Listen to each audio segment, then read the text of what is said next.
This is a detailed speech on the life and legacy of Pablo Escobar. I want to provide a timeline of Pablo's life in which I introduce themes and people of his life that are essential to his story. After first coming across Pablo's story through the hit Netflix show Narcos, I became intrigued. Although the show isn't 100% accurate, it did a great job of highlighting the controversy and mixed opinions about Pablo, his actions and career versus his family and citizen life. Pablo Escobar was one of the most polarizing figures in recent history. Escobar was born in Rio Negro, Colombia, and as a kid was raised in nearby Medellin. According to Peddling Pablo, Escobar's Cultural Renaissance by Aldona Pabutsky. After studying briefly at a local university, Pablo left and began to start a life as a criminal. What started out as minor misdemeanors and other small crimes like selling fake lottery tickets, contraband cigarettes, motor vehicle theft, etc., Pablo began getting into the heavy lifting of the Colombian crime scene, which was drugs. This was the late 70s, early 80s, and cocaine was just becoming a huge industry. Many drug dealers and cartels were trying really hard to sell their products in places of high demand. This is why, in 1975, Pablo established one of the first cocaine routes into the United States. The American city for this route was Miami. His business expanded directly with the growing popularity of cocaine in the 1980s, and in this development, Escobar became a mogul of the business. On a monthly basis, it was estimated that Escobar and other cocaine smuggling companies were bringing in 70 to 80 tons of cocaine per month to the United States. The city that was most impacted in the U.S. was obviously Miami. This was partly due to the Latino culture there, but also the geography. Being the closest large United States city to Colombia, the drug trade basically ran through Miami.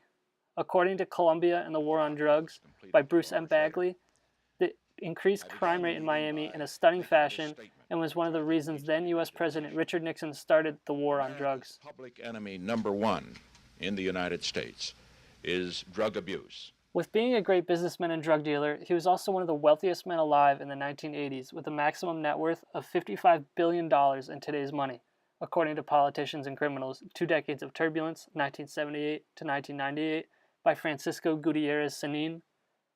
This came at a price, though, as it usually does with drug dealers. He was a known killer and even a terrorist. In his war on the Colombian government for trying to smoke him out and bring him to justice, Pablo killed many people in the streets of Colombian cities, just in reactions to government's attempts to take him in. Both government officials and innocent civilians were killed by Pablo at one point or another, including a ton of police and enemies of Pablo's business. He also wasn't happy with American attempts to bring him down either. According to an article by Rensselaer Lee, Dimensions of the South American Cocaine Industry, the U.S. had brought in multiple DEA agents to help assist in the capture and killing of Pablo because they wanted to protect their own country, as Miami was struggling with cocaine abuse. This brings me to the other side of Pablo, the other side of his life. Although he was a drug dealer and terrorist, he was praised by many Colombians for his work in the poor communities of Medellin and other places. Keep in mind, these were the streets Pablo grew up in. He knew the hardships and the pressure to join gangs or sell drugs to make money. He would build soccer fields and houses for the economically challenged and thus grew a reputation as a Robin Hood type figure. Not only did Pablo know this type of publicity would help his image, and therefore the long-term success of his business, but he also came from little money and he loved his country. He wanted to give back to it because it was a country struggling economically and socially, says James Gyrark in an economic attack on illicit drugs. For a while, it was one of the most murderous countries in the world, which Pablo helped attribute to. Nevertheless, Pablo's effect on the community was one the public remembered even after his death. In return, during his life, the public in these streets helped hide him from authorities, often serving as lookouts, communicating locations of police, or just working in his army of hired guns. Pablo's family was perhaps the most important part of his life, though. Towards the end of his life, when his business was in trouble, Pablo was most worried about what would happen to them. This part about his life is heavily shown in Narcos. Pablo tried to get them to leave the country, but the government's desperation to corner Pablo led to them holding his family in protective custody, where rival cartels could not hurt them, nor would they have to be involved in Pablo's affairs in a time of his desperation.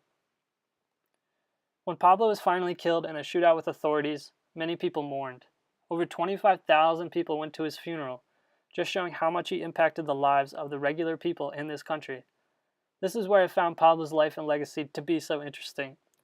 He was the reason for so many deaths and so much tension. Some might say he did more harm than good for his home country of Colombia, but it appears many people idolized him. The truth is probably somewhere in the middle.